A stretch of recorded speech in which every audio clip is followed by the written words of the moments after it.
We are proud, of course, to be here with our co-sponsor, AGBU, to present the masterclass of Oscar-winning director Terry George, with the special participation of the Promise producer, Eric Esrailian, who will join us very soon. We won't wait for him. We'll jump right into our discussion. Thank you for being here, Terry. It's great to be here. This is my second time in Yerevan. I came in 2013 to research the genocide and went from here to Istanbul, where I went to the Turkish Army Museum and visited their exhibition about Armenian terrorism. I went to Talat Pasha's grave. I was with an Armenian person who wanted to piss on it. I had to persuade him to just spit on the grave and not because there were two policemen behind us. And then I went to Berlin to the street where Soghomon Tehlirian assassinated Talat Pasha. And that had been for a project that ultimately didn't get made. And by some gift from God, I was sent a script by Robin Swycourt, which at that time was called Anatolia. And that became the basis for The Promise. So I had been studying the genocide for the last 5 years, and it's wonderful to come back now to Yerevan, to visit the Genocide Memorial this morning, to show to have the film reinterpreted last night, which was extremely interesting, and now to come and talk about not just The Promise, but trying to make films that address humanitarian situations. For me, filmmaking is about telling the story of ordinary men and women who triumph over evil, who find in themselves, they are often flawed characters. In fact, flawed characters are better.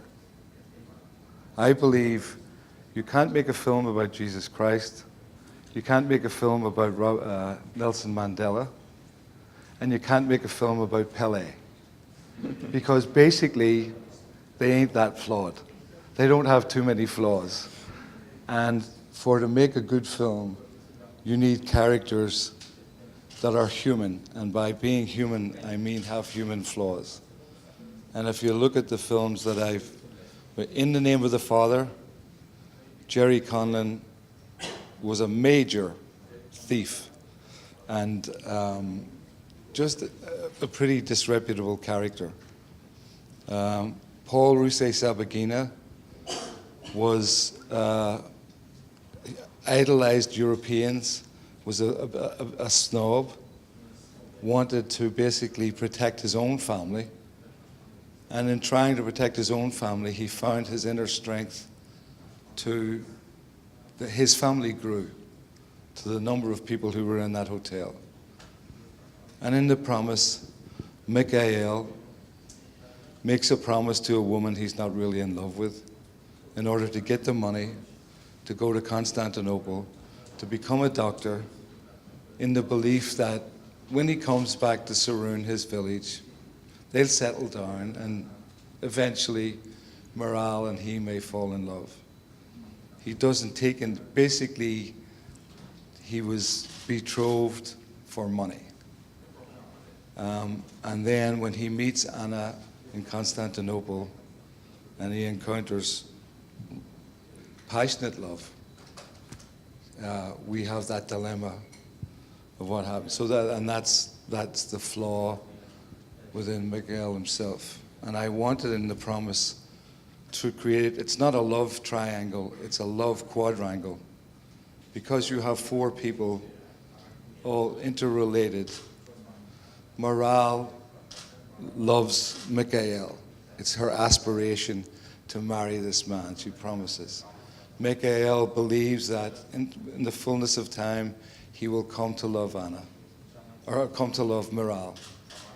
Anna is living with Chris, and you're not sure whether she loves him or not.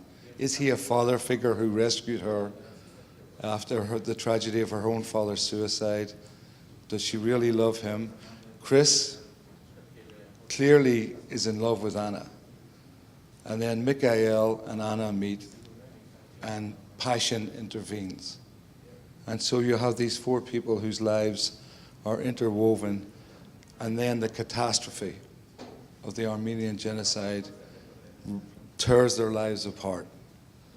And that telling that love quadrangle, first of all, that is what Kirk Kerkorian, Mike Medavoy, and the producers, they wanted a love story in the tradition of Dr. Zhivago and of my favorite movie of all time, which is Reds, Warren Beatty's Reds.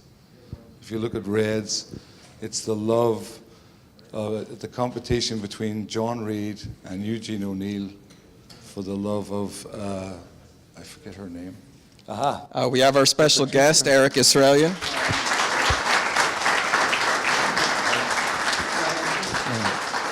So maybe, Terry, I can use this as an opportunity to interrupt you and to and to allow all of us to take a step back. Eric, do you need to catch your breath, or can we go right into it? Okay. He was raising money for the next film. No, it's becoming a Godfather. Isn't this about the Godfather? So Eric, let me put you on the spot immediately. Sure. We just began, but we want to really start from the very beginning. And I want to begin with you because the promise really originated with you. And in the imaginary prequel to the promise, there's an imaginary scene in which a billionaire businessman, philanthropist, meets with a young doctor and shares a promise. I want you to sort of paint that scene for us and to lay out the beginnings of the promise. Where did it start? What were the stakes, and what were your intentions? Okay, well, thank you. First of all, I wanted to thank everybody for the enthusiasm and passion that this country has shown, and people and Armenians around the world have shown for the film. So I've always said it that everything around this film really started with Mr. Kerkorian. He, as you mentioned, he was all of those things: incredible philanthropist, businessman, humanitarian, and I just had the amazing good fortune of him kind of taking me under his wing and really mentoring in me in so many ways in my life. But the conversation around the film was interesting because initially he revealed how proud he was of his heritage and how frustrated he was at times that this film a film like this had never been made in this type of fashion. Major motion picture, Hollywood style production, consistent with the films that he grew up with, like Lawrence of Arabia and Dr. Zhivago, etc. So one day he just, we had regular meetings, and one day he called and said, and remember, tomorrow, remind me, I want to talk about the movie. And I thought, what movie? And that's how it started. But it was on his mind and it was bothering him. And he said, we need to start talking about how to do this.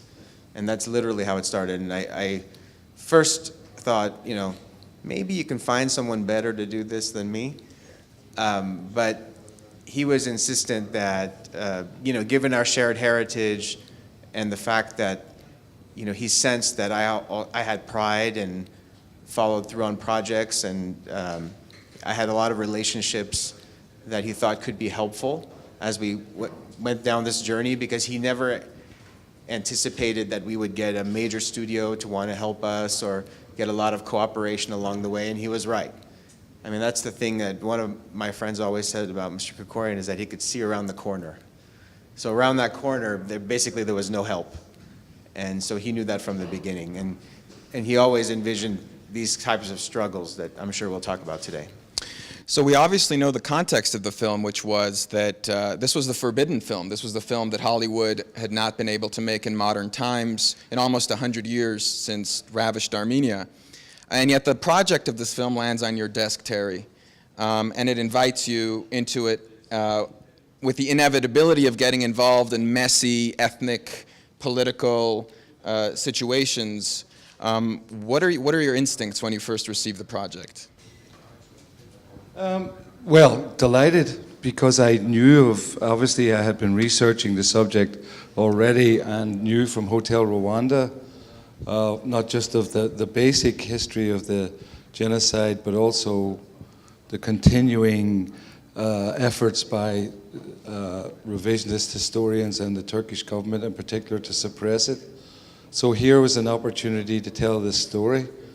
But then, aware of the daunting challenge of it, because for me, to succeed with a genocide story, a prison story, a hunger strike story, a political story, it has to be a piece of entertainment.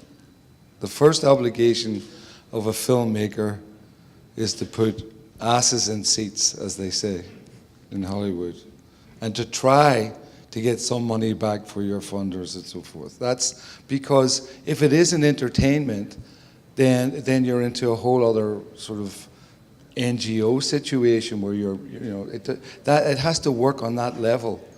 It doesn't mean that it has to be all, Batman or Superman or somebody has to fly through the air. But you have to find a way. What's the way to universalize a particular political story? And with this one, there was already a script.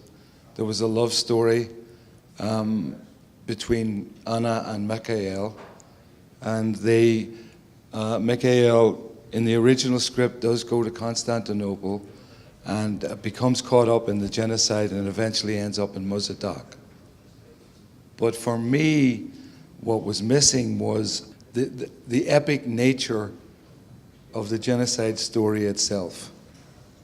Because in the original script, there was no Chris.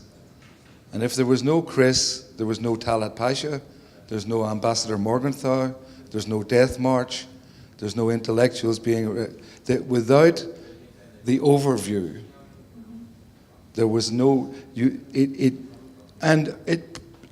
It was a really wonderful script and would have worked on that level, but I realized this is the one opportunity we have to tell this story, and therefore the broader historical issues of the genocide have to interweave with our characters. And in this case, the creating that love story, and at the same time having this Associated Press, AP reporter, and the AP reporters of the time were the main source of information that was coming out about the genocide. So the thing was, how do you take the characters, keep that love story going, keep the triangle, the quadrangle between them going, and then introduce each of them to the chronology of the genocide, which I was familiar with. First, the battleships donated by the Germans to the Turks, which was the secret treaty that kicked off the war. The arrest of the intellectuals on April 24th. The conscription of Mikhail to the labor camp. What happens to Mikhail in the labor camp. Chris going out into Anatolia, witnessing the first death marches. Then Mikhail escaping back to the village, and the village, which is in Silesia, not yet being affected by the pogrom itself. And Chris and Anna's search for Mikhail, which leads to the massacre scene. Chris manages to escape, is deported to Malta, where the French and the British were based. Meanwhile, Mikhail manages to get back to the village, learns that Chris and Anna are looking for him. We encounter the massacre, and that takes us to Mossadegh and to the involvement of the French in the rescue. So all of that had to be, when I write, as everyone knows, you put your yellow Post-its up on the story up on the wall, and you start to figure out, how do these stories interweave? How do you keep the human story alive and at the same time introduce these characters? Terry, I want to definitely get into your mind a little bit and get into your writing process. Before that, I do want to sort of bring us through the steps to the promise. And since we do have Eric here, I also want to ask the kind of collaboration that had to take place in order for this story to come to life. Terry, you haven't met my wife, my half-Irish wife, sitting right here in the green. But since, so I have a little access to Irish intensity, we'll call it. And I know, of course, your intensity as an artist, but I've also come to know Eric's intensity, the fact that, as I said, the hopes and the dreams of Armenian people were on this movie, were on this project, and Eric, you were the one who had to deliver that to us. You add that to the already usually strained relationship between a producer and the director and the tensions that go on set. So can you give us a little insight as to how that collaboration was between two men of such intense vision? No, no. I would say actually it really was familial in a way to me, because I think, as you mentioned, I mean, there's a lot of intensity on both parts, but I think that Terry also felt the weight of the responsibility, and I actually sensed that from our first meeting, because I don't know how much you want to get into all the different steps, but let's just start where we were at a moment where we were looking for a director, but not just a director, but a director who was also a writer, because we felt that once we got the script to a certain place, we knew that there was a lot of work still to be done, but rather than go down the road much further, we wanted to bring someone on board who could elevate the script, add their own perspective, and also be the filmmaker. And so that's actually a tall task. Those types of people are not like in the grocery store. You can't just go pluck one of them off the aisle. So, and especially somebody with Terry's pedigree. So it just turned out, and timing is everything. Timing was everything with Terry, timing was everything with our cast, because when you want the best people, even if they're interested, if they're not available, it doesn't matter. So it just worked out perfectly for us. I mean, that's why I always say that I feel like Kirk was looking down on us, because we had so many things break our way. But, I think like when I say familial is because, there's a lot of love, but sometimes you disagree and you have to figure out how to resolve that. But the goal is the same. So it's different than the type of disagreement you have with somebody that you don't respect or you don't care about. It's like a family. So it was fantastic, I think. And Terry always said, we're going to be standing when it's all said and done, and here we are. Eric, you said from the very beginning that The Promise isn't just a movie, it's a movement. And so much of The Promise takes place after the credits finish rolling. From the beginning, you built a coalition of partners around this movie. You had nonprofit partners like Human Rights Watch, AGBU, Creative Armenia, so many others. You developed a narrative. Many people don't know that from the first dollar that this movie makes, the revenues go directly to charitable humanitarian causes. You brought these partners together, and you had this hashtag and a campaign that you ran, very popular, Keep the Promise. So you really put together a creative package in which The Promise was a vital part. So can you talk a little about putting that package together, and as a producer, what your advice would be to filmmakers and other producers in terms of treating projects not just as films on their own, but an entire collection that you have to put together? Well, I think for our film, there were a few. Some of this was out of necessity, okay, because we have subject matter and a history of denial. So we felt that there was, I was mentioning to someone yesterday, it wasn't just like climbing the mountain; it was trying to move a mountain. And when you don't have the type of muscle that a classic major studio film can bring, regardless of the funding, because funding is fantastic, and I know that was a critical part, because we couldn't have done this film without Mr. Krikorian. The reality is funding still doesn't get you the cast. Funding still doesn't get you the great story. Funding still doesn't get you, to get everybody together and massage all the psychology on the set and get people to work with one another and resolve conflicts and, deal with all that. So there are so many countless moments that have to really work before you can actually finish a film, especially something on this scale. So we felt from the beginning, and it was Mr. Krikorian's wish, not only that the film would be made, but that the proceeds would be donated to charity, not profit, but proceeds, because, I think it's not likely when you're making a film like this, you can say, well, there's going to be profit. You just have to say, well, whatever comes back to us is going to be donated to nonprofit organizations consistent with his wishes. And that's, we took that from day one as part of the mission. But because of the subject matter and the relevance to what was happening in the world today, it was just important to start to build partnership from the beginning, imagining down the road when we were releasing the film how we would need to get the word out. Because if you watch any of the blockbuster summer type films, if you go to the shopping mall, the entire mall is papered with advertising. You can't turn on a television, or if the Super Bowl has certain commercials, that costs money. And we knew from the beginning that that's not the kind of film we were making, and that's not the kind of marketing that we were going to have.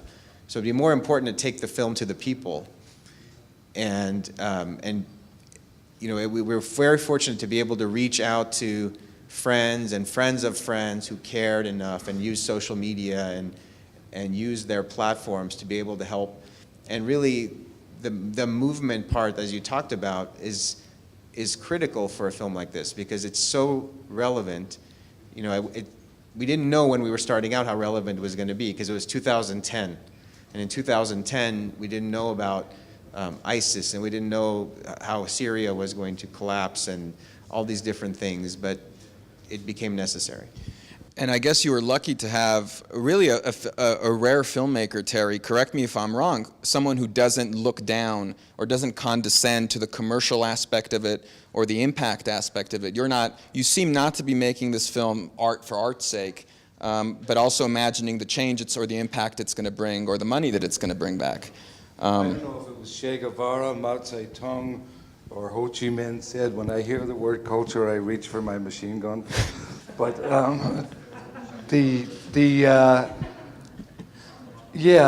art for art's sake. The stories that I try to make that are too important to get involved in your own, I'm an artist bullshit. And there are people who are cinematographers who have a fantastic vision. They can spend 7 minutes on a camera move or 15 minutes on a single shot tracking. I don't know. Irish people are storytellers. I'm in the business of telling stories about human beings. If putting the camera there and putting it on sticks and shooting it that way is going to get me through the day quicker than, and God knows on The Promise, we wasted a lot of time. Anybody who tells you a big tracking shot is a great shot, you better figure out whether it's going to be in the film or not. Because the number of tracking shots we did for The Promise that are not that are on the floor, and the hours that I spent with extras going the wrong way, extra laughing as the camera's tracking down here or the Steadicam's moving across there. If you have a lot of space to tell your story, then go for the art of it all. If you're trying to cram the Armenian genocide into 2 hours and 10 minutes, forget about the tracking shots most of the time, because you've got a story to tell. The combination of telling the story, and I'm in the business of trying to motivate people to stimulate their emotions, not just laughing and the sensation of watching an explosion. I want you to feel empathy. I want you to feel sorrow, to feel anger. Those emotions that great movies used to stimulate, and which today basically Hollywood has abandoned for raucous laughter and flashbang wallop of special effects. We're in the business of all the emotions being stimulated, and therefore, it's the story that does that rather than the wow of it all. There are a lot of filmmakers in the room today, a lot of filmmakers who, like myself, have tried to make an Armenian genocide movie. I say tried because when we watch a lot of our movies, we find that they're very heavy, they're very burdened. And one of the things they're burdened by is the need to convey information, to make political points. And so a lot of our movies sort of suffer, I think, under this weight. How do you view this burden of having to achieve aims that aren't necessarily creative, but aims that are historical, that are political, and otherwise? Try to tell a great story, and keep repeating that story and whittle it down as much as you can. Make sure that you do try to stimulate all the emotions, including laughter.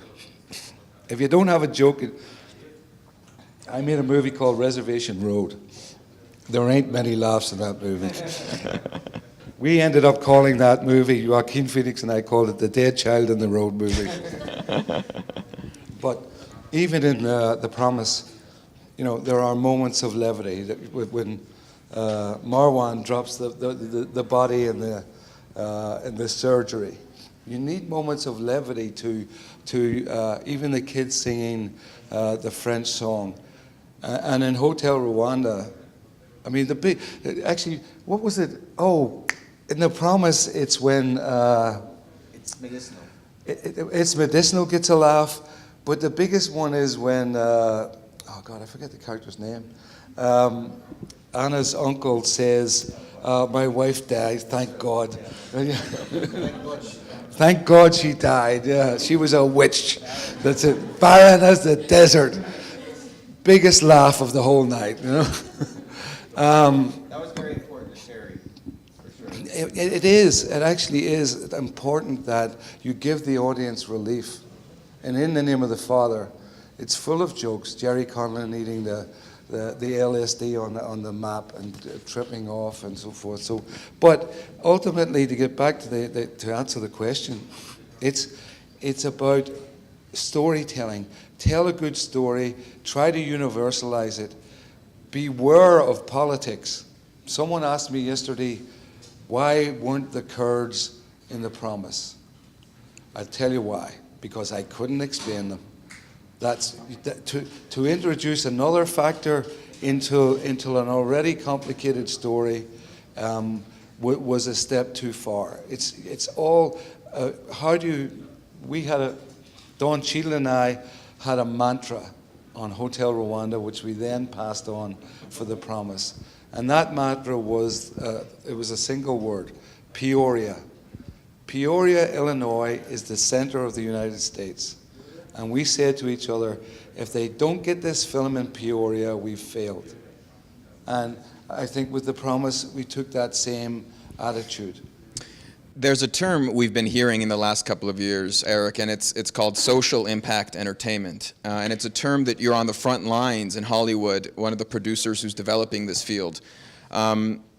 I guess this is the cross-section we're talking about. How can you take an important human rights issue, do justice to that issue, but at the same time make it entertaining? Can you talk a little about social impact entertainment, what that is, and what you see the future of that field to be? Sure.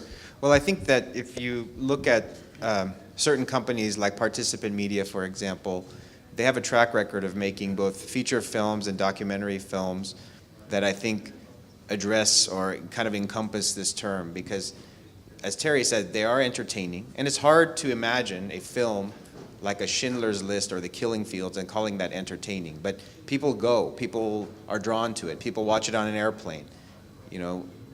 When it's 11 o'clock at night and you're changing channels and you actually end up watching something like that, it's because it grabs you. At the same time, you may want to learn something, or you may want to remember something, and it stimulates a part of your brain that other type of media may not. So I think there's a track record, and there's an example or there are examples of films that people will watch, yet there are movements around them, whether they're around human rights or women's rights or historical issues, historical events. I mean, I think about films, like recent films like Selma or 12 Years a Slave, or other types of films that have incredible acting, music, but also have themes that are current and make you think. And I think that this is an example of what we try to achieve together. And I think it's challenging because, again, you're making a film without any clear revenue plan, because it's not the purpose. Yet, clearly, if you want to keep making those types of films, you have to have some revenue plan. I mean, for us, it was a very unique situation because we had a philanthropist who felt that this was long overdue.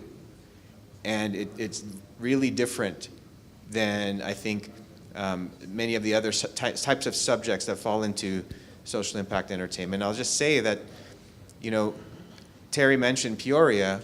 I think it was very important for me as an Armenian to have both certain elements conveyed finally in the manner that Mr. Krikorian also wanted, but at the same time to address the non-Armenian world. And I can't tell you how many people, including our own actors, but how many people said they had never heard of the Armenian genocide.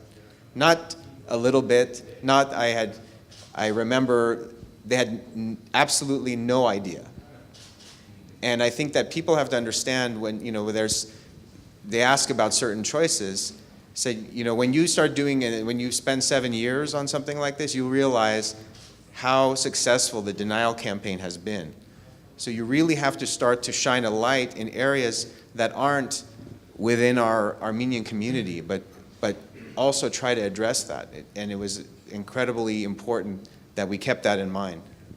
Let's talk about the dark side of social impact. I mean, I think the easy thing to recall is how Nazism was probably improbable or difficult without Nazi propaganda films, for example. I think the finer point, though, is with a major atrocity like the Rwandan genocide or the Armenian genocide, is the theory that film can't do justice, especially with a topic that is so alive, where survivors exist, that film is ultimately going to fail. We're ultimately going to simplify.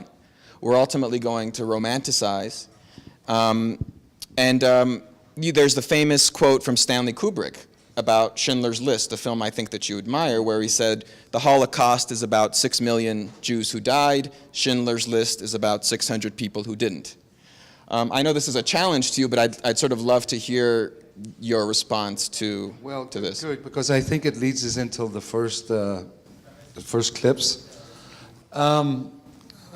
No apologies to Stanley Kubrick, but that's bullshit. I mean, because most of the world understands the Holocaust because of Schindler's List. That's their education into the Holocaust. My education into the Cambodian genocide was the Killing Fields. My education into the coup in Chile was the film Missing with Jack Lemmon. Yeah, Jim Sheridan and I tried through In the Name of the Father and The Boxer and Some Mother's Son to enlighten people about the situation in Northern Ireland. I can tell you that we thought Hotel Rwanda was going to be in 6 cinemas, go to cable and disappear.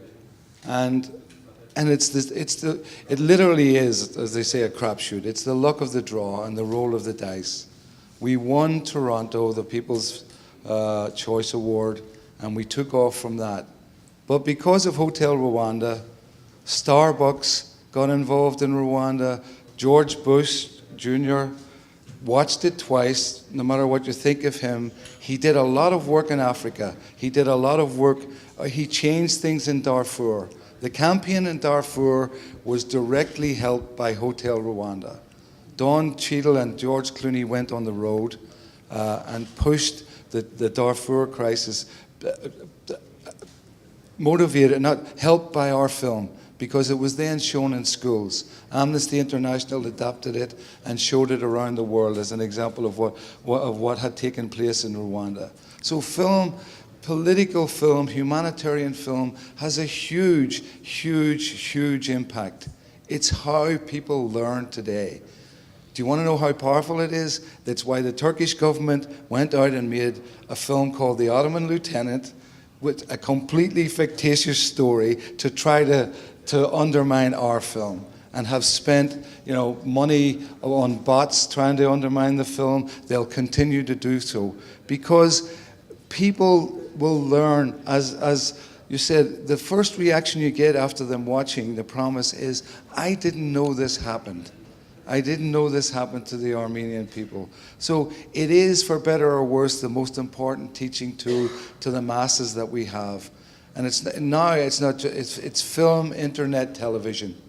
But we live in a visual world.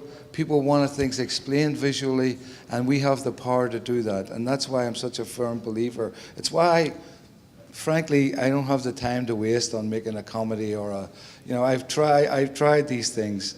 It's too hard work to get up in the morning to do, Hangover 6.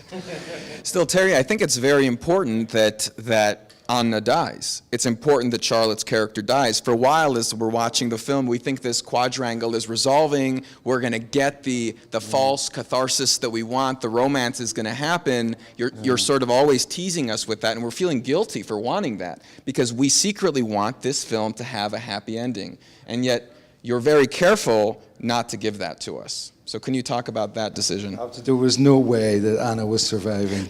You can't have, a happy, feel-good Armenian genocide movie. I'm sorry. The audience has to feel pain. They have to also feel the sense of revival and survival, and afterwards that the torch was passed on, and the sense of hope that you get with Yiva at the wedding and what's passed on. But as with Hotel Rwanda, actually, I portrayed what actually happened. Paul and Tatiana found the two orphans who were lost. She'd already lost her brother and her sister-in-law and then the rest of their family. But I had a built-in happy ending from that. But with the Promise, and Anna had to go.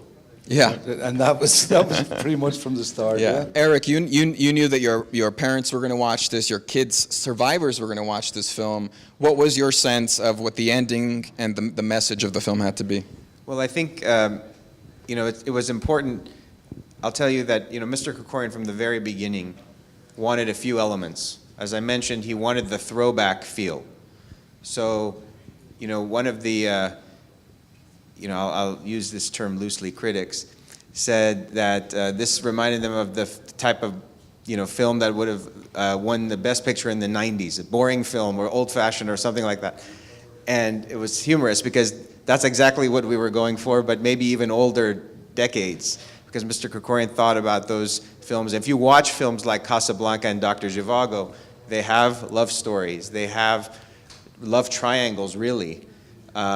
Against the backdrop of real historical events. So that was one element. But the love story, just because it felt, we wanted to see these real people, these people going through real events, let's put it that way, so that you can draw the story out. And as you're kind of thinking about that, you have to think about a few other elements, as we talked about, these specific points. And Terry was as passionate as anyone about wanting to get certain elements in the film. But I'm sorry, go back to your question for 1 second, because what was the? I asked sort of what message, the ending, what message did you want to deliver? So the last part that was very important was that people would leave the theater with a sense of hope. Not a happy ending, but you have to feel the pain. It has to be bittersweet, but the hope is, as I mentioned yesterday, the people here today, the people of Armenia, the people of the diaspora, that sense that you get when you read, William Saroyan's quote, whatever version you read, because I think even the unabridged version is even more powerful. Yeah. Because that's actually the way more people feel. But I thought that was delivered exactly as we had hoped. Because yes, nobody wants Anna to die. It's one of those moments where people say, "Oh my God, why did that happen?" But the reality is we wanted people to go home the way they did. Eric, with your permission, I want to get creative with Terry. And before we even show the clips, I sort of want to get some answers from you, and they can be short if you'd like, but we sort of want to get a sense of your own creative mind, and to start with a basic question of your own cinematic influences. Who's influenced your work? Well, Costa Gravis, you know, the great David Lean, obviously. I love storytelling. I love political storytelling. You know, John Ford. I mean, I love The Searchers, all the great old westerns. But for me, it's about the story. And actually, I came out of theatre along with Jim Sheridan, and so we come from an Irish storytelling tradition. The filmmakers in the room know the quote by Truffaut, which is, a film is made 3 times, in the writing, the filming, and then the editing. Where does the magic happen for you? Oh, it has to happen on the page, first off. You know, you have to have somebody said, a famous director who I won't name, said, never cross the road without a good script. And he then went about crossing the road several times with bad scripts. But it has to, you have to really believe in the story first off. And if you have the slightest suspicion that something is weak, it definitely is. You know, if you have a suspicion, oh, I'm not sure if this isn't working, throw it out. Because the other rule that tends to be true is you kill the thing you love most. The scene you hold on to most is the one that needs to go in the edit room all the time. Invariably, that has been the case for me. But I actually hate writing. I hate it so much because it's painful. You know, some people can sit down and I had a mentor, a great journalist called Pete Hamill, who could sit down and light a cigarette and write a book in 2 weeks, and it would be just the most wonderful read, and then he'd knock out a piece of journalism and write a feature. But script writing is different, because script writing, particularly political and non-fiction script writing, is the distillation of a story down till it's cognac. You have to take maybe it's a political story or it's a book you've read, and you sandpaper it down until you have that cognac that you want to serve people. And within that cognac, it has to have the elements of the truth of the story itself. You have to be able to defend the integrity of the story. Absolutely. I mean, we knew right away that the Turks were going to come after us and say this wasn't true. And I have a catalogue of all those events that happened. I can trace back exactly to where it came from.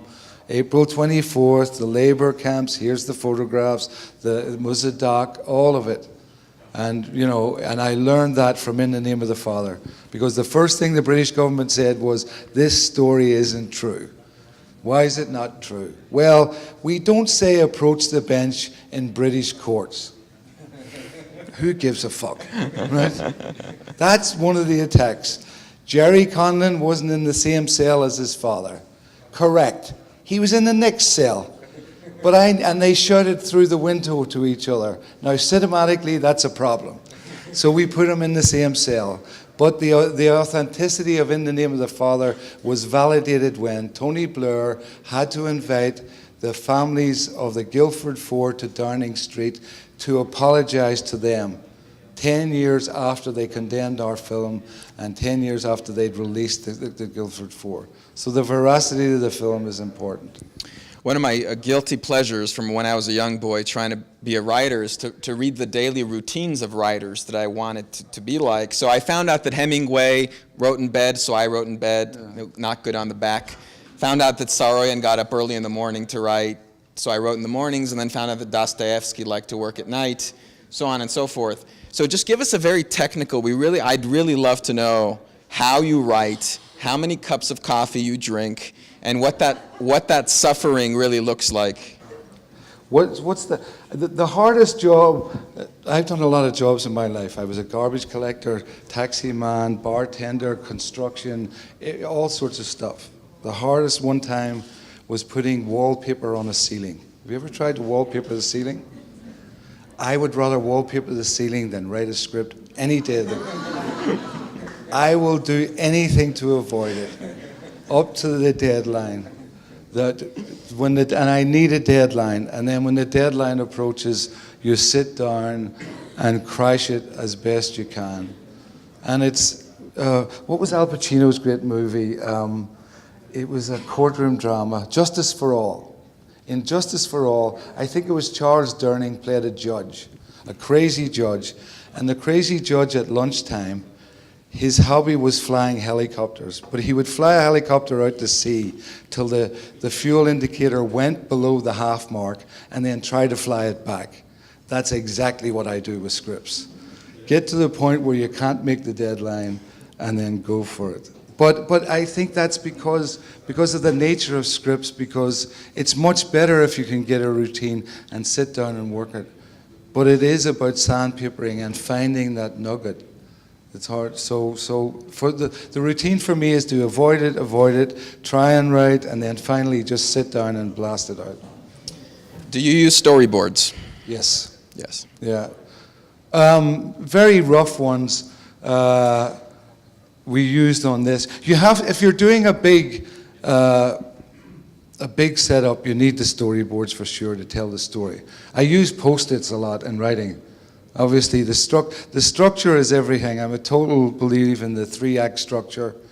One of the dilemmas that we had with The Promise, and I couldn't resolve it, was that the 3-act structure is basically Act 1 better end by 30 minutes in. The audience, the modern day audience, gets extremely anxious if after 30 minutes something enormous hasn't happened. Now in The Promise, Mikhail doesn't get arrested until 40 minutes in. That is the reason we couldn't overcome that problem was we had to cram so much into those first 40 minutes. We had to get him out of Saroon, we had to get him to meet Anna, we had to get Chris there, we had to meet Talat Pasha, we had to meet the German. It was so much there, and one of the valid criticisms is it's very slow to start the film. Right? I admit that. But we tried, in the need to tell the story itself, sometimes you have to ask the audience to be patient. And our audiences are patient, but critics are not, you know. But I do believe in that structure. I use the Post-its, and then storyboards comes afterwards for big setups, really. What is your philosophy of dealing with actors? On the one hand, we have someone like Stanislavski who goes in to find the inner truth of the actor. On the other hand, you have a director like Hitchcock saying that actors are cattle and you have to give them precise physical directions. We have a lot of actors in the room, by the way, too. So how do you work with actors? Actors are the bravest people in the world and the craziest because they put your trust. Their face is going to be up there 20 feet tall. And they trust you to come up with lines that are not going to make them look stupid or directions that are not going to make them look stupid. And then you ask them to do things that on the face of it appear to be stupid. And I particularly the actors, the top level actors that I've worked with, I mean, they're, Helen Mirren, Dustin Hoffman, Daniel Day-Lewis, Joaquin Phoenix, Mark Ruffalo, Christian Bale, Oscar Isaac, James Cromwell. Who am I to tell? My job is to get out of the road, explain to them what I hope would happen with the scene, and stand back and let them go for it. And if they say to you they can't say that line or they don't think the line works, tell them to say whatever they want. Because ultimately they'll come back to what the story is, and very often they'll come up with this whole thing of making somebody say something 70 times. First of all, I've never had the luxury of basically, if we have 5 takes or 6 takes of one shot or one particular piece of dialogue, I'm in total panic. because I never have the luxury of going beyond 6 takes. If you're into 10 takes, I'm trying to figure out what's wrong with that scene and how to replace it right away. It's just the speed, particularly with The Promise took 70 days to shoot. The first boarding of the script, the first schedule was 110 days, and we didn't change the script that much to get it down to 70 days. Basically, it was just go faster. And every film I've had to do, because of the budget that you get, the limited budget, the limited time, that you have to go as fast as you possibly can. So you've got to, hopefully rehearse, trust your actors because they're the bravest in the world. And if they say to you, I don't think this is working, give them a shot at what they're doing. Can I just make a comment on that? Because I think for people who are planning films, producing them, putting them together, it's not even just the finances. If you have amazing actors like we have, you have a very narrow window to be able to work because they have other projects. So I think if you want people who are in demand, regardless of the type of film you're making, you can be making a very small film but have a specific team you want, even if it's the crew. Crew can have limited availability too. So there's all sorts of variables that you have to put in. And it's just interesting. I'll just tell you from my perspective, watching Terry work, I think that he had a lot of trust from the actors because they all felt that he cared so much about the story. His words were on the page, and he was the one behind the camera. So I think that it's an interesting dynamic to observe. And it does take a lot of bravery, I think, on behalf of the actors and the filmmaker, because the trust goes both ways. And I can tell you there was for me, there was a moment where I was talking to one of our, also our producers, Ian Bedford, who's an actor. He's one of my very close friends as well. And I was just, again, trying to make jokes. I think that's what sometimes a producer does in behind the scenes, is try to keep everyone just relaxed a little bit. And I said, Ian, why is everyone so emotional? It was an emotional day. And I was going around just trying to make sure that people were, the ship was moving forward. And he said, look at us, we're in make-believe. We're all wearing costumes and we're pretending to be people we're not, okay? So this isn't the normal world, it's just not. And you have to combine that not normal world, which is like the painting, with the business world, which is the structure of moving things forward. So let's go behind the scenes into The Promise. We're able to do this because Dr. Esrailian has produced, in addition to The Promise, a film called Intent to Destroy, a documentary. So we're going to watch a 1-minute clip from Intent to Destroy, but could you set us up first? What is this film we're about to watch? Okay, so I'll let Terry set up the scene, but I'll just give you just a little bit about Intent to Destroy, because I don't want to forget this component of our story, because this is a different type of project than many others, because we felt the need to tell the story, to get it out there in the world in a major way, but also to hopefully light a fuse that would lead people to want to learn more. Because it's not good enough to watch The Promise and think, okay, I learned everything about the Armenian genocide. I went to Tizen Akaberg today. I would like to walk every single viewer from this film around the world through that museum. That's where they need to go. But they're not going to get here, unfortunately. A fraction of the world will come to Yerevan and go to that museum. But they really need to go. Well, you always said The Promise is a visual museum. It's a visual museum. It's just, I want people to walk through there so they can understand how ludicrous the denial is. I want them to see that the perpetrators were convicted as war criminals in their own country. Supposedly that didn't happen. And they were pardoned. Think about the news it makes today when a pardon is being brought up in the United States.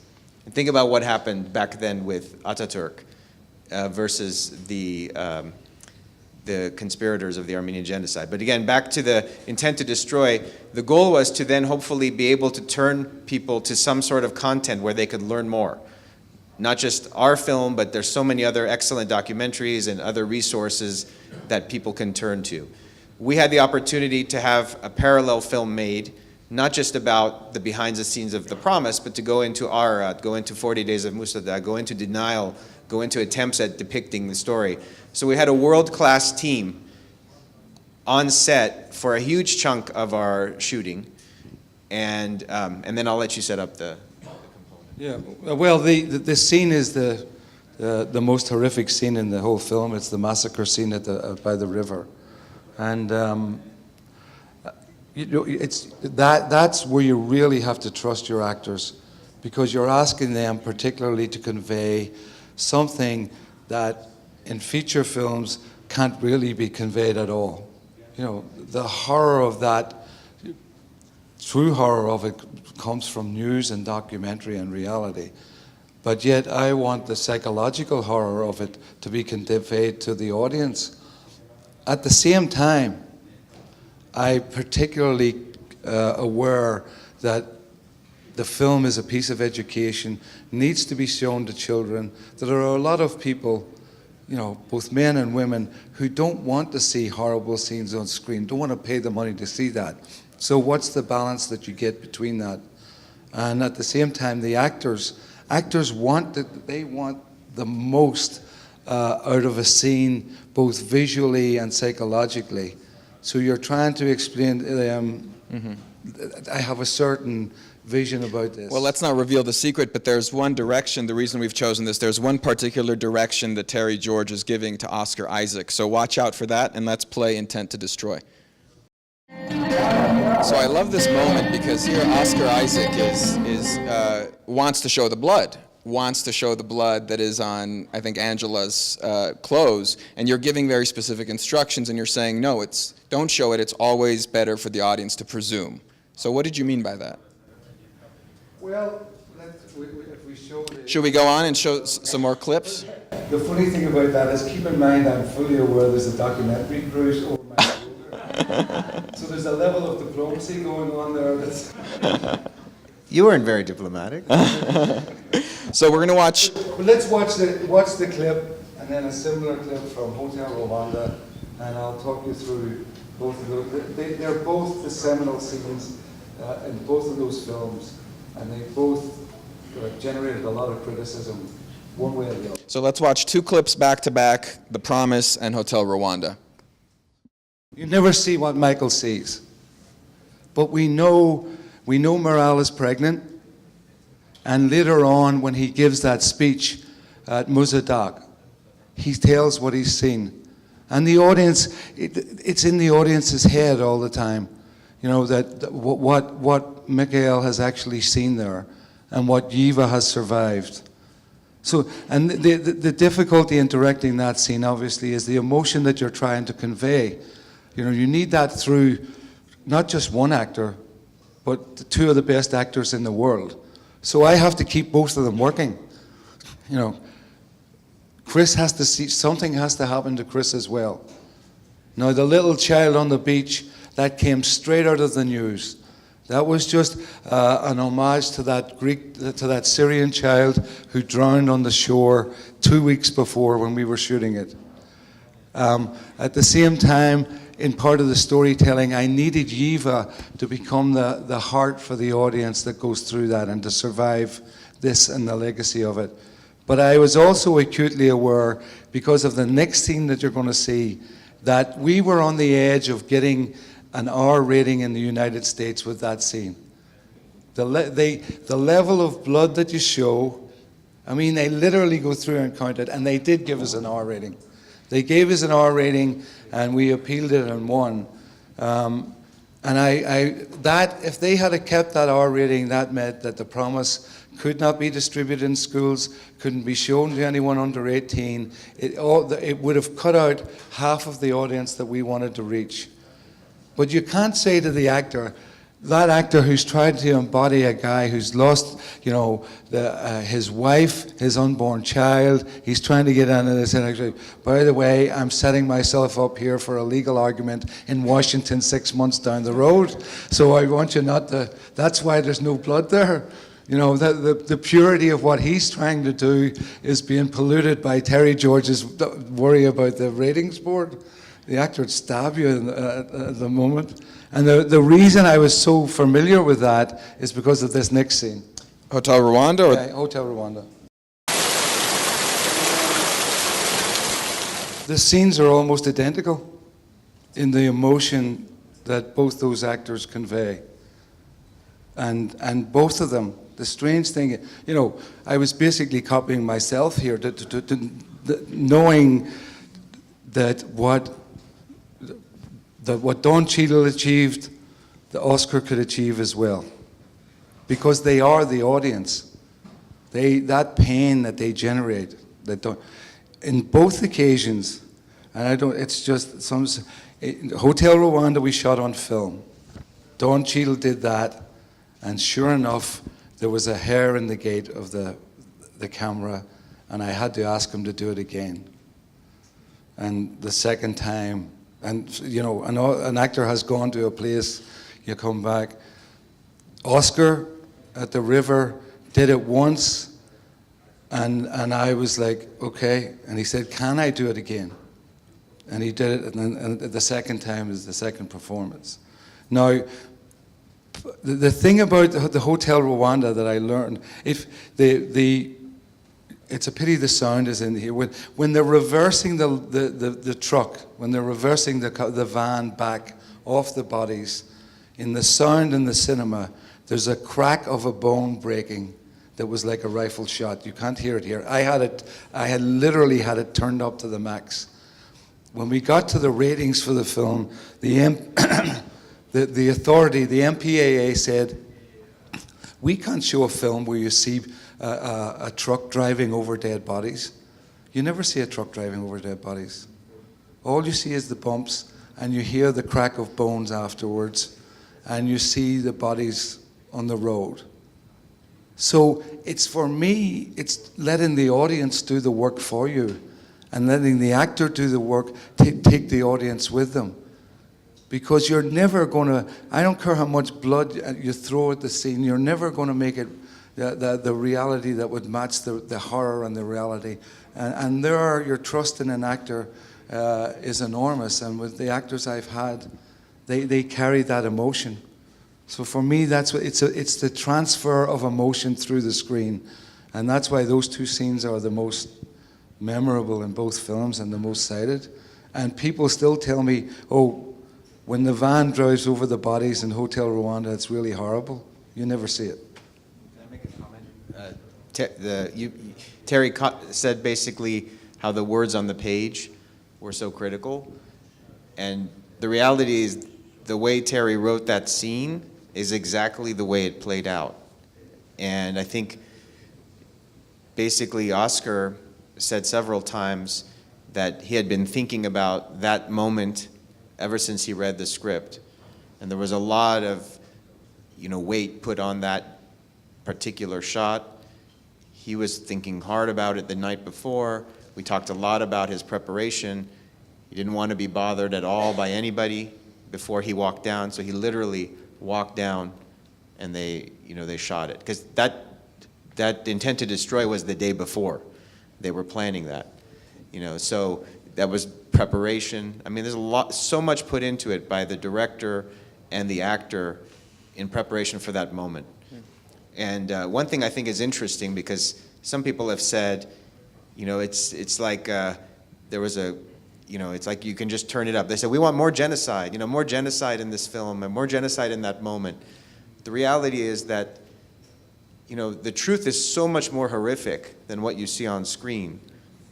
And for us, it wasn't about making a horror movie, Horror movies do really well. But this is not we also didn't want the sorrow and the pity. We wanted, as Terry said, and he had that experience with Hotel Rwanda, we knew we had a battle coming up, and we did have a battle, and we fortunately won out, because I think it would have been a form of censorship to give us an R rating, to be honest with you. And we talked about that. Maybe you're trying to censor us. That's a good way to try to battle the MPAA, by the way. But I think that it was very important to convey the emotion, not damage our opportunity to teach in schools. Actually, we're in the AGBU building, and AGBU has a program right now that people can essentially make a donation, and the DVD and the study guide that's been written will be delivered to schools around the United States. So that was all part of, the director has to think about that from literally, the set. And I think that's a burden that most filmmakers don't end up having to deal with. Terry, do you want to set up the next scene for us, the death march from The Promise? Yeah, again, I have two clips, one again from The Promise and one from Hotel Rwanda. And the reason I chose these clips is it's about, there's a punchline at the end of each clip that is essential for conveying the story. When you're thinking of a scene, you're always thinking, how do I end this scene? What is the scene about? And what's the particular shot that's going to emphasize the scene itself? And in both these cases, it's the punchline at the end. The scene, both scenes work great, but it's the end that sells it. And with The Promise, I knew it had worked because the people who sell the movie always want to take the best shots for the trailer. And they want to give away the punchline. And I always resist that. And this one they grabbed right away. Anyway. So this time let's watch Death March from The Promise and then a scene from Hotel Rwanda back to back. Let's keep the lights off and watch both.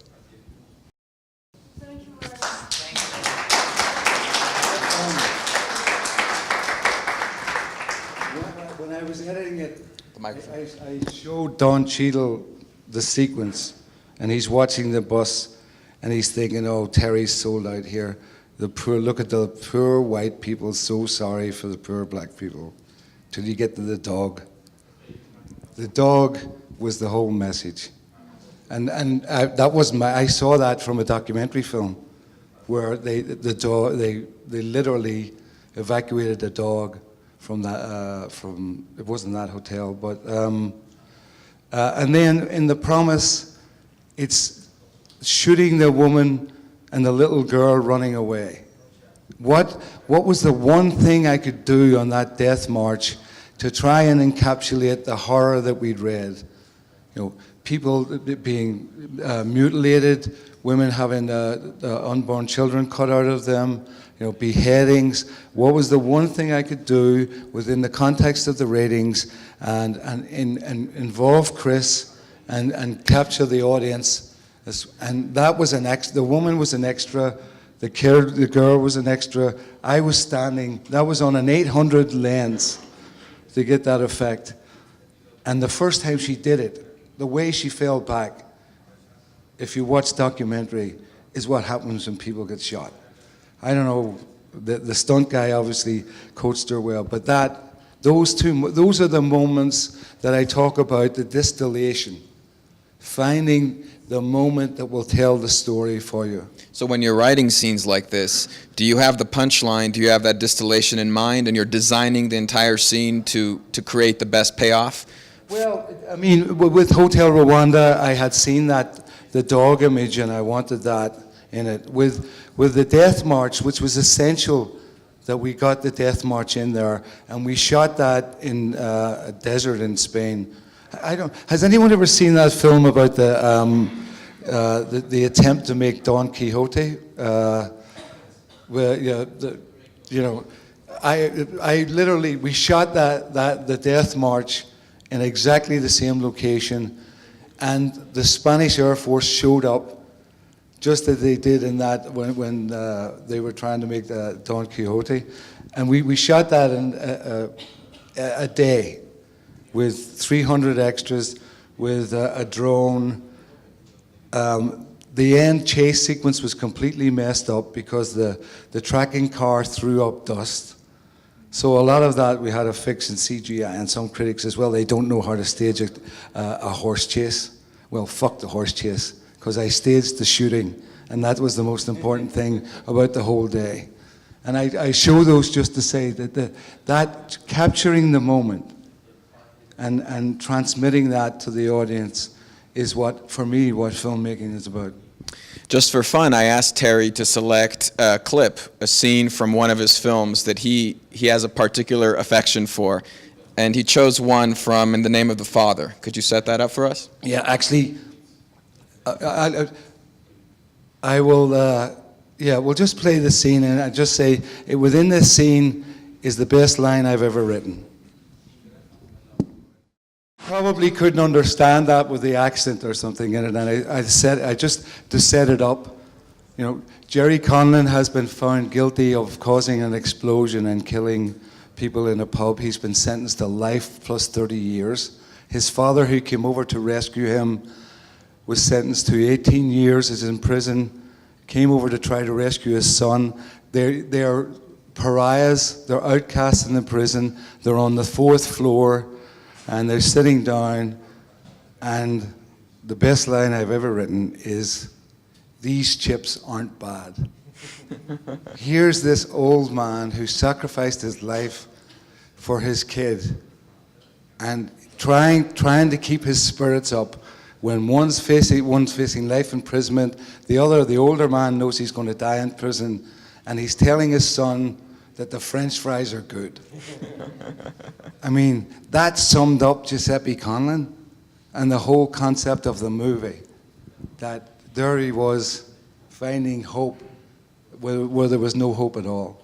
So these chips aren't bad.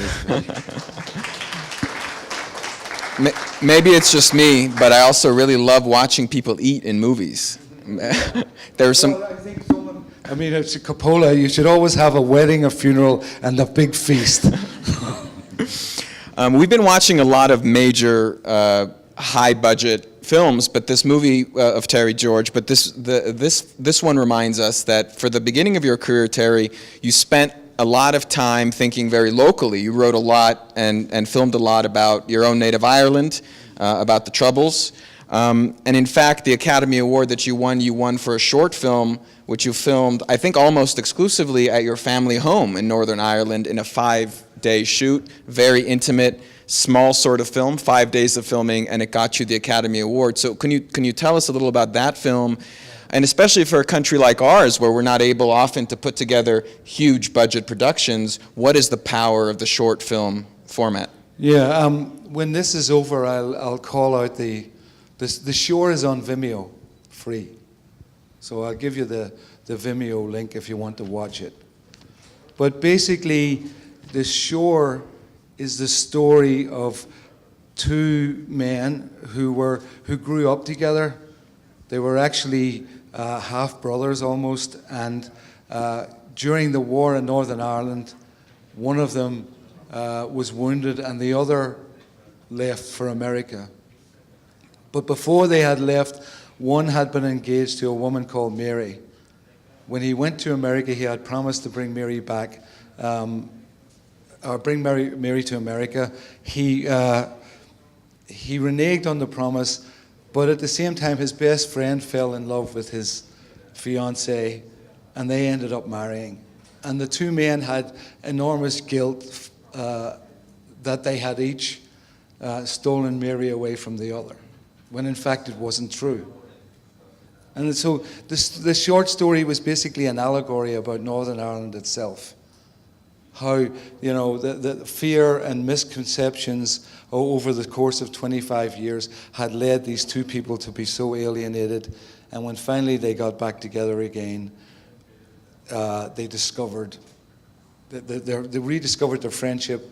And as they say in the thing, that the past was water under the bridge to them. The film itself evolved from something that happened to my uncle when his best friend came back from New Zealand. And there's a chase sequence at the end of The Shore, which is pretty funny, and which undoubtedly got us the Oscar, because we had this sort of romantic little story about these two men, and they're not sure where it's going to go and what's going to happen to them, and suddenly there's a big laugh at the end of it. So I won't give the punchline away, and you can watch The Shore. But for what it got for me shooting this film, I managed to recruit great actors who I'd known as friends, and we basically went outside my house in Ireland.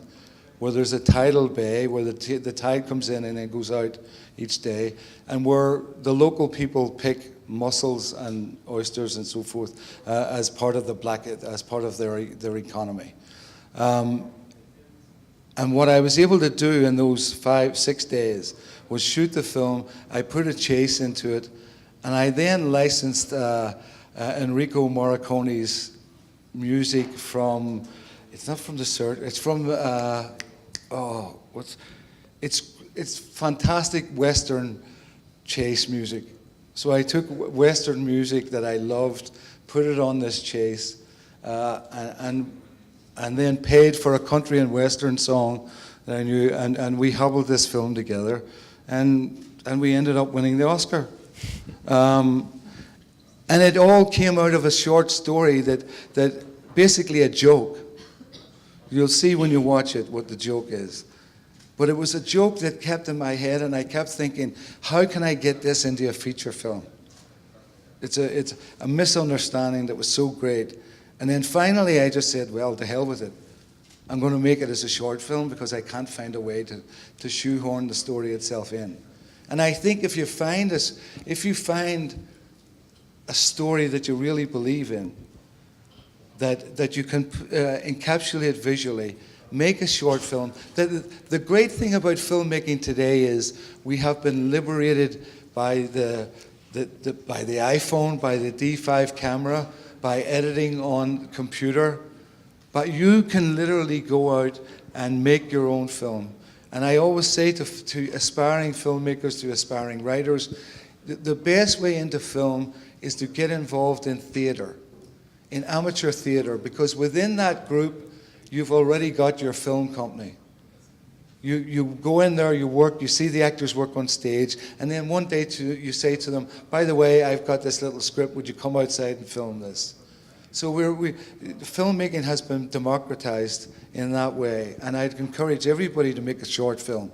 So this brings us right to our creative challenge. Some of you may know that Creative Armenia was founded in partnership with The Promise, and Dr. Esrailian has been on our founding advisory board from the beginning, and that's why Creative Armenia's first initiative was to ask you, Terry, to present a filmmaking challenge.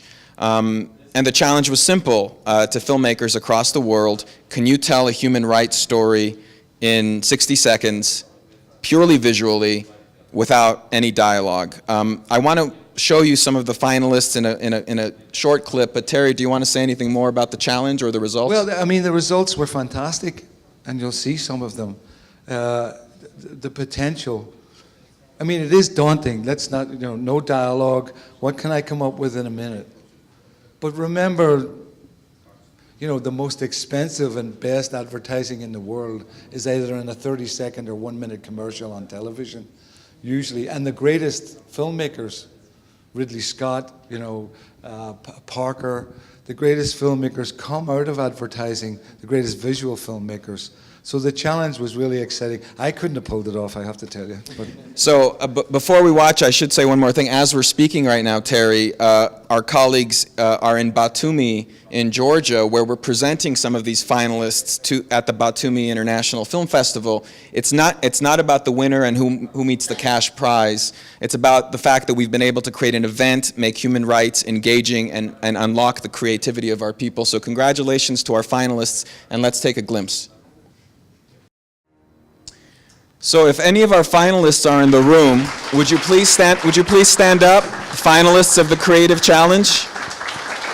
Go ahead.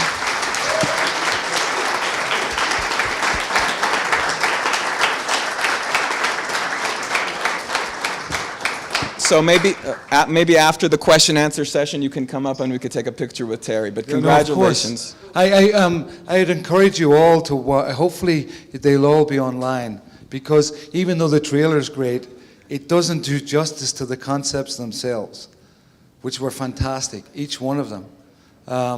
And so take the 12 minutes and see what these people pulled off, because they really went out there and came up with something extremely creative.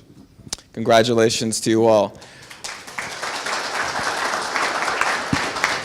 I also just wanted to say congratulations to you, Garin, for putting this all together and your team, because I think the level of creativity that was stimulated is exactly what we had hoped for way back when we were talking about it. And to me, this is an example of what, the promise living on.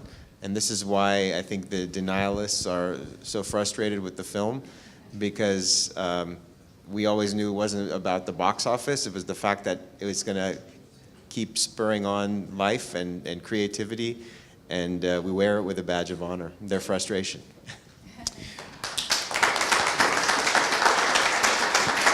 Terry, do you mind just taking some questions from the audience? Sure. Ani, if you can take the wireless microphone, and if you can raise your hand, and we'll be happy to. Ani will be happy to give you the microphone. Let's start close and work our way back to the room. Shout your question. Okay, go ahead. Go ahead. Yeah. Guy, thank you for moderating this. Eric, thank you for creating such an emotional film, for me personally and for the people that I know who watched it.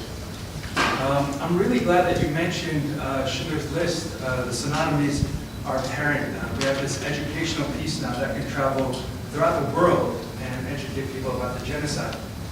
And I was curious about if, and Eric, really this is quite an honor to be receiving this baton posthumously from Mr. Gregorio. It's really such a really great honor. I was curious about the budget and the future films that, survival films that might be created. There's something interesting about the quality of the topic of genocide, and something like Schindler's List, or maybe something like Tarantino's Inglourious Bastards, which tackles the Holocaust in a really different way. We surely have like a revenge story like Solo and Kalidian, Talat Pasha, or even the takeover of Bank Ottoman in the Ottoman Empire. These really palpable stories that people can relate to on both the revenge side or, I don't know, hostage situation. Is there any, I don't know, plan for less, like $100 million budget and like maybe $4 $20 million budget films? And Terry, a question for you, and this will be the last question. If there's any director that you would want to see to take on this subject, both about genocide or perhaps something about the Armenian story, let's say, who would you tap? Who would you like to see on film?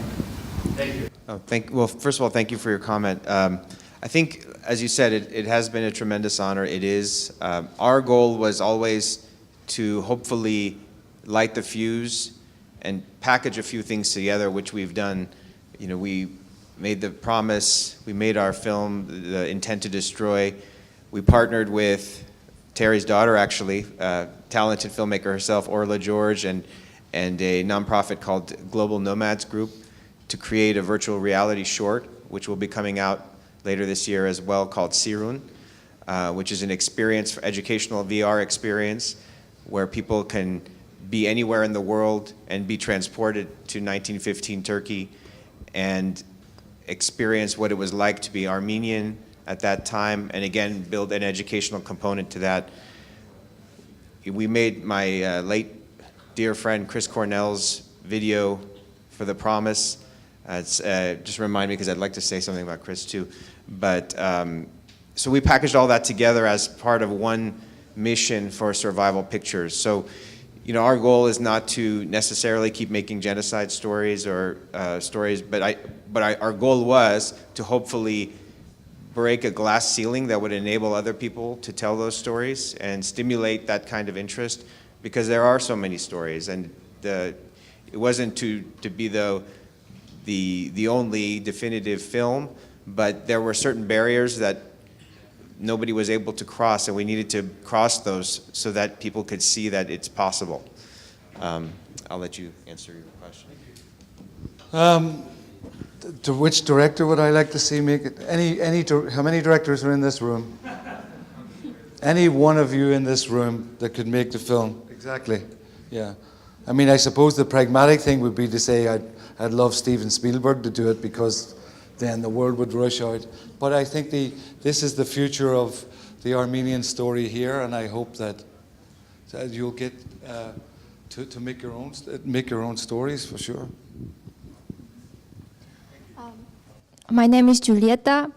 First of all, I would like to thank you to AGBU for this incredible opportunity for us, ordinary people, be here and to communicate with you.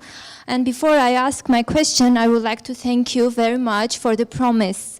Sorry for my honesty, but we really needed this sort of movie, especially after several wrong failures, such as the Cut movie, which was released in 2014. I again apologize for my honesty, but we really needed the promise because of its historical accuracy and for all the details you put in it.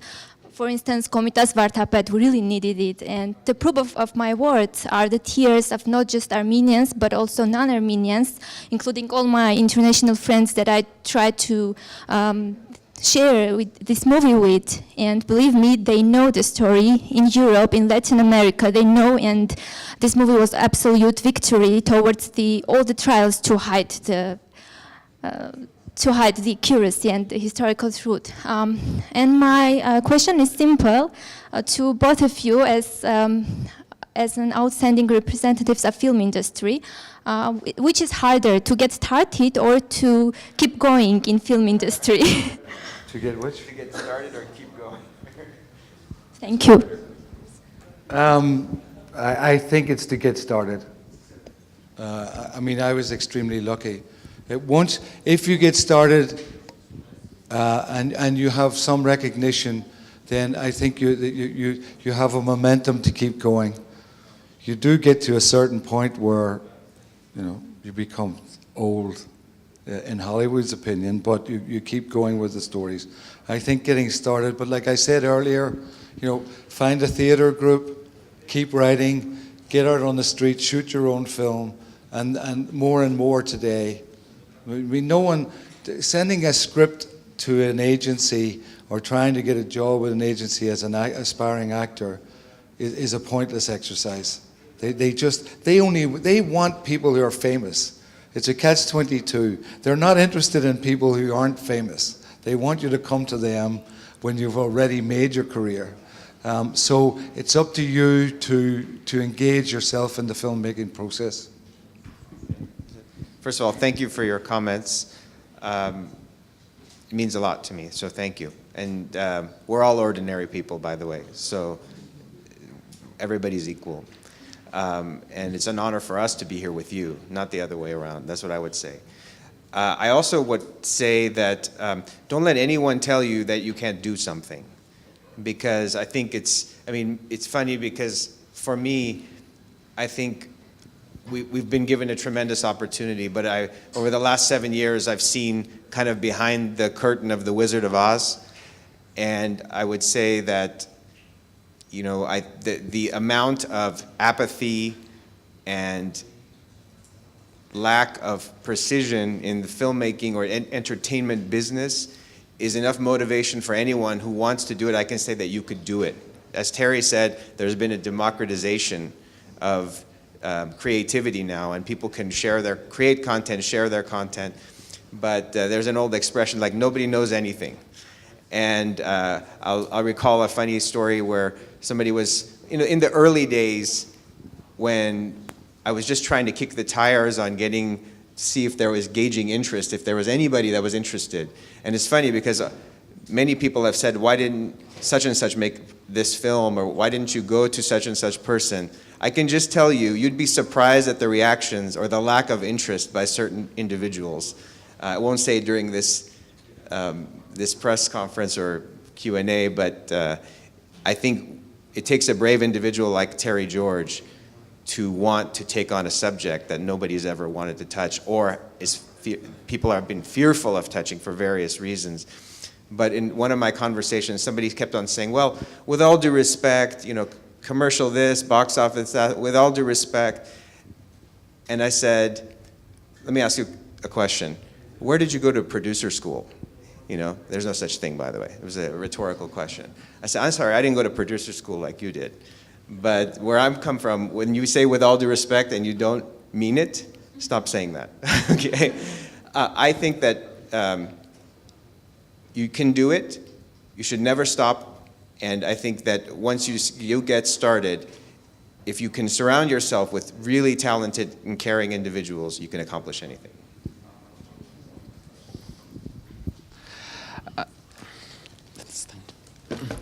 I'm Sevak. I'm not a filmmaker, I'm a journalist, and I want to thank you for the promise first as a journalist, because in your movie, besides showing the history of Armenian genocide, you also emphasize how one journalist can improve, can have impact on situation even in genocide, and one person can save more lives. And now the question, in your speech you said that there were many interesting facts about Armenian genocide, about our history, and I wonder, are there some interesting stories or facts that you wanted to involve in your movie, but because of duration and some limits, you had to miss the stories? Thank you. Yeah, I mean, the first cut of the film was 3 hours and 10 minutes or whatever, and you lose a lot of stuff. Yeah. Well, you know, The Godfather's 3 hours, 20 minutes. Reds is 3 hours. In 2000, unfortunately, people tell you in 2017 you can't. And there's one scene that I still think should be in the movie. One of the things that's lacking from the movie is an understanding of the Turkish frame of mind. Why did they commit the genocide?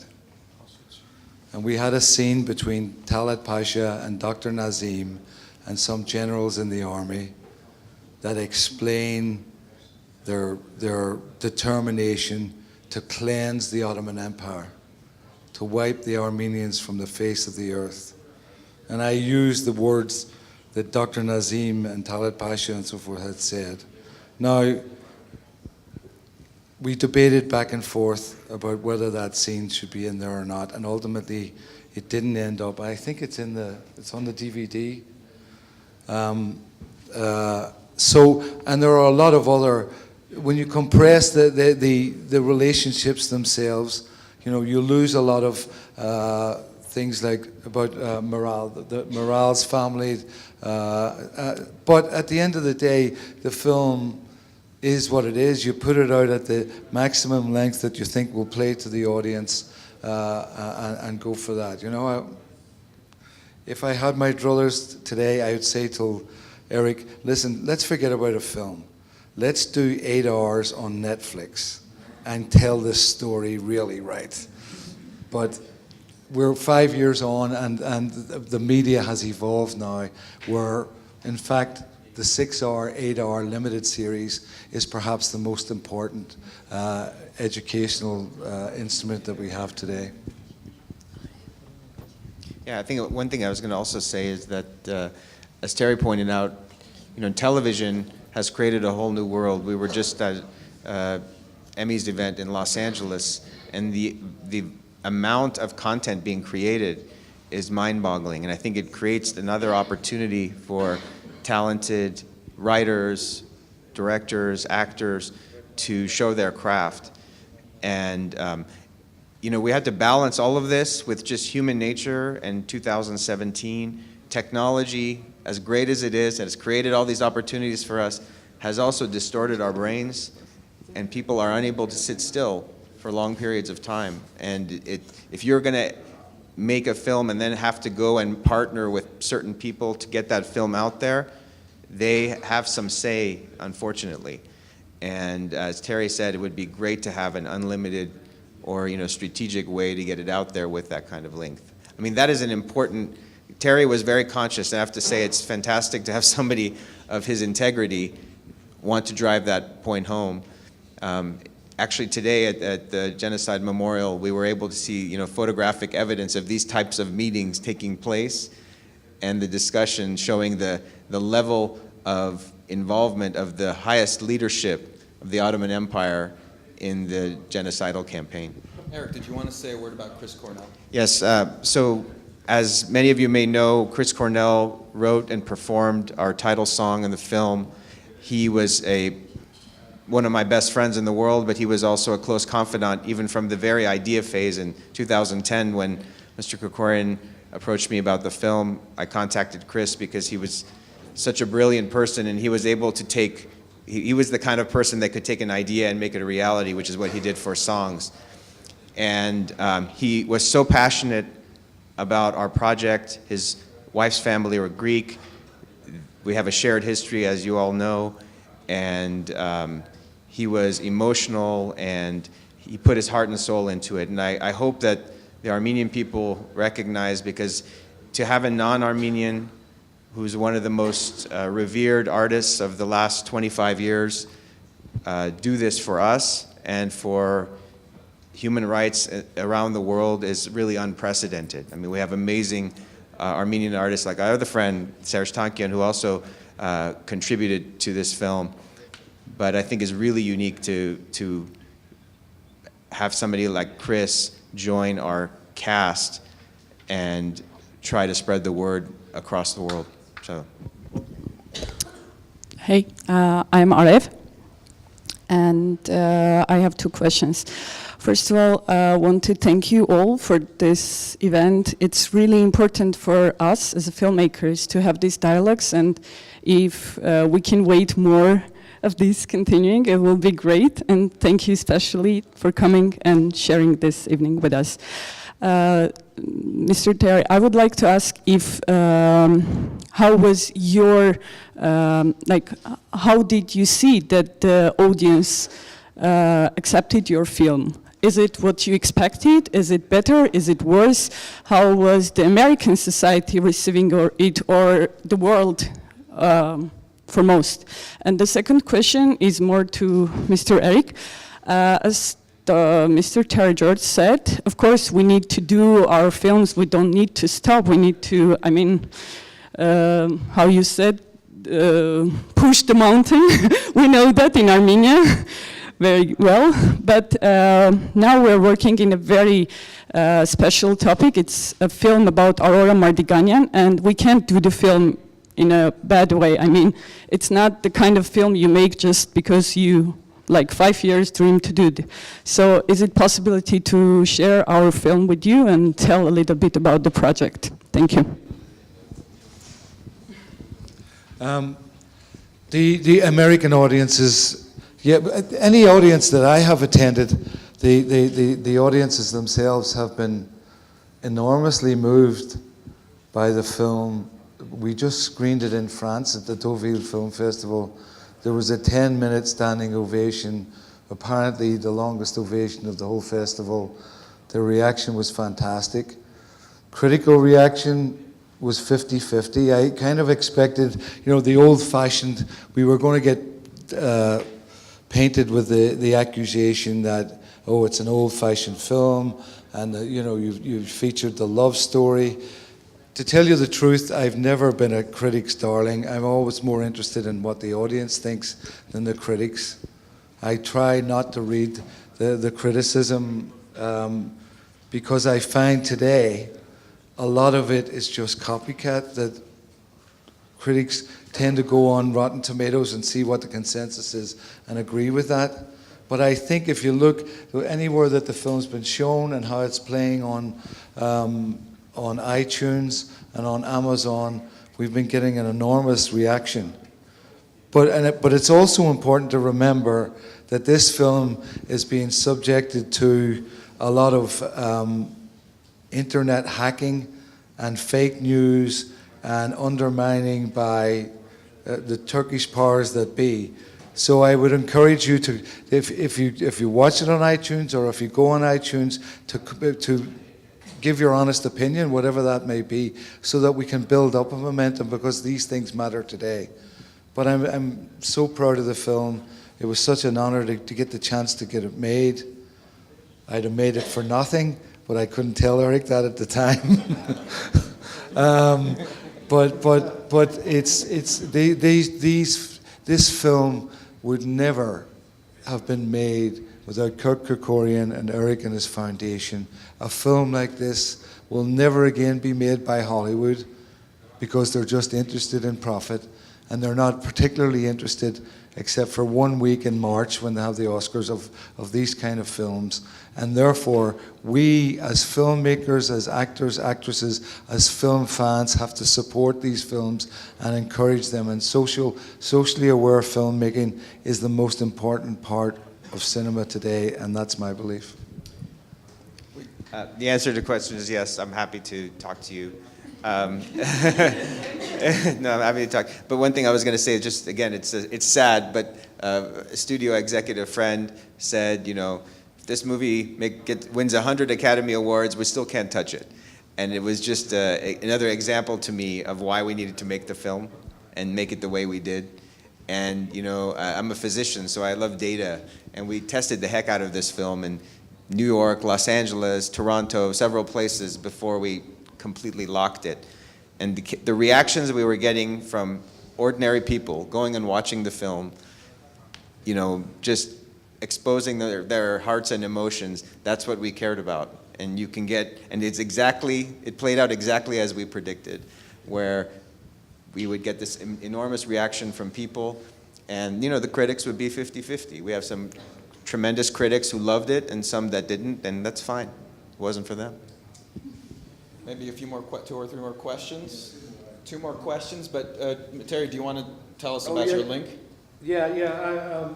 If you want to watch The Shore, it's on vimeo.com/310-47816. We're very sophisticated here, as you can tell.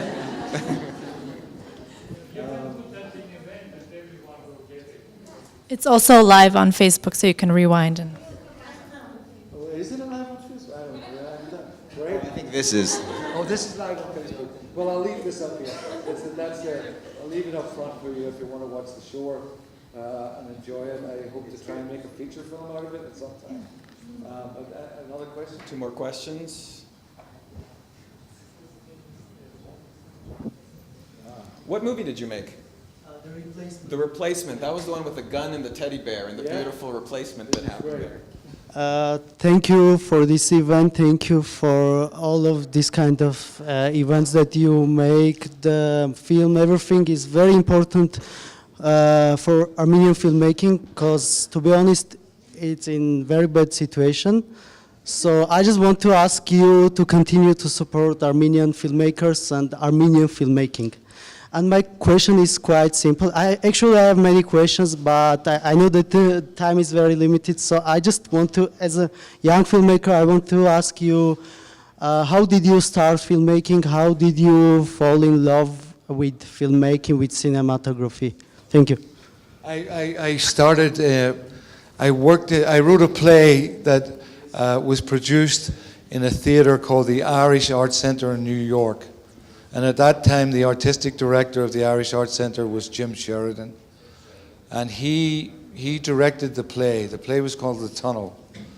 He directed the play, and I think 4 days before the premiere night, the lead actor decided that the Irish Arts Centre was a 60-seat theatre, wooden benches, the most crude, small place. The lead actor decided it wasn't worth the train fare from Connecticut into New York to be in the play. So Jim Sheridan ended up acting in the lead as well as directing. And the play ran for 4 months, and it got good reviews with the New York Times and the New York Daily News. And at the end of the run, Jim Sheridan asked me, he said, why don't we make it into a film here? You know, it was about a prison escape. We'll just convert the theater into the prison cells and we'll do it here.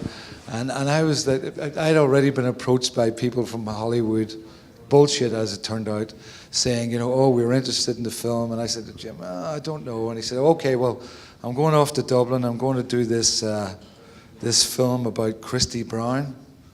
To which I said, yeah, a film about a drunken Irish paraplegic. That's going to be a big hit. The film was called My Left Foot. And so he went off and made My Left Foot. And while he was away, I wrote the script for In the Name of the Father, and Jim Sheridan directed it. And that's how basically so it was from theatre, it was from a connection with the director, a connection with actors and actresses. And that's why I suggest that. So last question.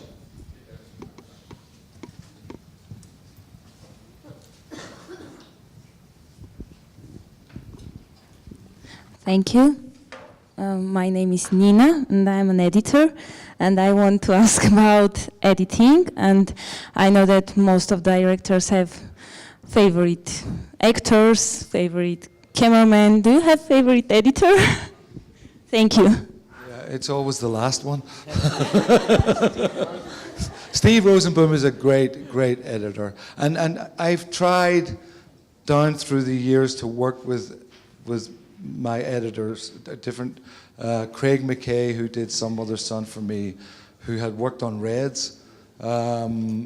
Several editors I've had, but what happens in filmmaking is editors get much more work than directors, so they're always busy. So you're always trying to get your editor back, and they're too busy for you. So I've been lucky to go through several editors, and Steve and I had a great relationship, and he's a fantastic editor. And that, the relationship, the key relationships, obviously between a director and his actors is key. But for me, the fundamental relationships in filmmaking are the director and the director of photography. That one is fundamental, and the director and the editor, and the director and the first AD, in that order, 1, 2, 3. And you better like all three of those people, you know, because they're doing the work, and you're in trouble, you know, and you need to have a relationship with the cinematographer. At one point, the greatest cinematographer in history wanted to do this film. The greatest. The guy I admire most in the world. And I ended up having to reject him. And it was like a stab through my heart. But I knew we wouldn't get the film finished in that collaboration. And so you've got that editor, cinematographer, first AD, stand back and let them make the film for you. Can I just make a comment about Steve? Because first of all, I think that we have a lot of respect for your craft, because I know it's an extremely difficult job. You know, when we were talking about editors, you know, I think that the way that you can evaluate one's work is by watching their films. And it just so happened, you know, Steve made some of my favorite films ever. You know, were edited: Blood Diamond, The Last Samurai, Braveheart, you know, Legends of All. I mean, it's like, you know, when we were going back and forth, it also was available, all these things. It's like, you know, why don't you meet with him, Terry? Because unless he's like a total psychopath, you know, this guy's amazing. And he was. So I do want to say to the filmmakers, the musicians, the artists in this room, that both AGBU and Creative Armenia are organizations dedicated to the arts. AGBU has a very strong performing arts program, and Creative Armenia was founded earlier this year to do some interesting things across all the arts in Armenia. So both organizations look forward to collaborating and creating with you in the months and years to come. And on behalf of AGBU and Creative Armenia, I want to thank you for your participation. And I want to thank you, with Kirk's blessing, but with your visionary creative collaboration. You did what many of us thought were impossible. You made the promise and you challenged us to keep it. Thank you, Terry. Thank you, Eric. Thank you.